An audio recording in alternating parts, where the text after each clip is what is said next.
Mateus, capítulo 13. Instantes depois, Jesus deixou a casa e assentou-se à beira da praia. Não demorou muito e uma multidão ajuntou-se à sua volta, obrigando-o a entrar num barco. Usando o barco como púlpito, contou uma história ao povo. O que vocês acham? Um agricultor estava semeando. Enquanto fazia seu trabalho, algumas sementes caíram pelo caminho, e as aves as comeram. Outras caíram no meio dos pedregulhos. Brotaram rapidamente, mas não aprofundaram raízes. Com o calor do sol, secaram tão rapidamente quanto haviam brotado. Outras ainda caíram no meio das ervas daninhas. As sementes chegaram a brotar, mas foram sufocadas. Por fim, algumas, porém, caíram em boa terra e produziram uma colheita que superou todas as expectativas. Vocês estão entendendo? Os discípulos perguntaram: por que contar histórias? Ele respondeu: vocês já ouviram bastante a respeito do reino de Deus. Conhecem as suas verdades, mas nem todos tiveram esse privilégio. Quando alguém tem o coração preparado, a compreensão é real. Mas se não houver receptividade no coração, logo desaparece. Por isso conto histórias. Meu objetivo é criar disposição, levar o povo a receber a mensagem.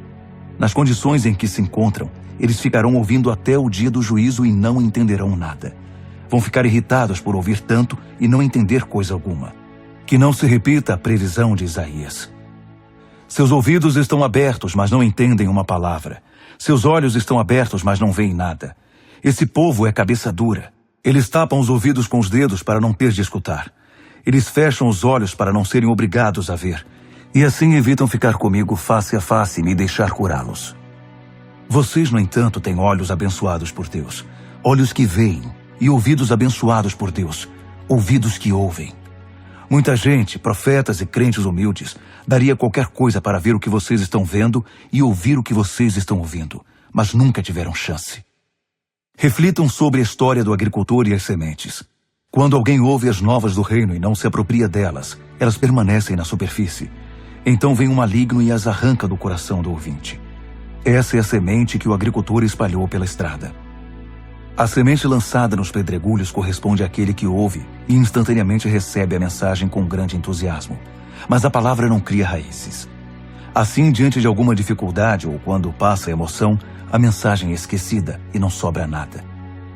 A semente lançada no meio das ervas daninhas é aquele que ouve a mensagem do reino, mas é vencido pela preocupação e pela ilusão de manter o que tem e de ganhar mais. A mensagem é sufocada e não sobra nada. A semente lançada na terra boa é a pessoa que ouve a palavra e a acolhe, e a colheita supera todas as expectativas. Ele contou outra história. O reino de Deus é semelhante a um fazendeiro que plantou semente de boa qualidade em suas terras. Na mesma noite, enquanto os empregados dormiam, seu rival misturou sementes de ervas daninhas aos grãos de trigo e fugiu antes do amanhecer. Os primeiros brotos surgiram e o grão começou a crescer, mas a erva daninha também apareceu. Os lavradores perguntaram ao fazendeiro: patrão, se o senhor plantou semente de boa qualidade, de onde veio a erva daninha? Ele respondeu: algum inimigo fez isso. Devemos arrancar as ervas daninhas? Quiseram saber os lavradores. Ele respondeu: não, pois se arrancarem as ervas daninhas, vocês vão arrancar o trigo também. Deixe que cresçam juntos até a época da colheita. Vão instruir os ceifeiros a arrancar as ervas daninhas e amarrá-las em fardos para o fogo e a juntar o trigo para guardá-lo no celeiro. Outra história. O reino de Deus é como a semente de mostarda plantada por um agricultor. É uma das menores sementes, mas uma vez plantada, germina e cresce tanto que os pássaros fazem ninhos em seus ramos. Mais uma história. O reino de Deus é como o fermento que uma mulher põe na massa para fazer muitos pães, e fica esperando a massa crescer. Tudo o que Jesus fez naquele dia foi contar histórias. Uma longa tarde de histórias. Também foi o cumprimento de uma profecia. Abrirei minha boca e contarei histórias. Trarei a público coisas ocultas desde o primeiro dia da existência do mundo. Jesus dispensou o povo e foi para casa. Os discípulos então pediram: explica-nos a história das ervas daninhas na lavoura. Ele explicou: O agricultor que tem a semente pura é o Filho do Homem. O campo é o mundo. As sementes verdadeiras são súditos do reino. As ervas daninhas são súditos do diabo, e o inimigo que as semeia é o próprio diabo. A colheita é o fim dos tempos, o desfecho da história. Os ceifeiros são os anjos. A cena em que as ervas daninhas são enfeixadas e queimadas faz parte do último ato. O Filho do Homem enviará seus anjos, arrancará as ervas daninhas de seu reino e as jogará no lixo. Será o fim delas.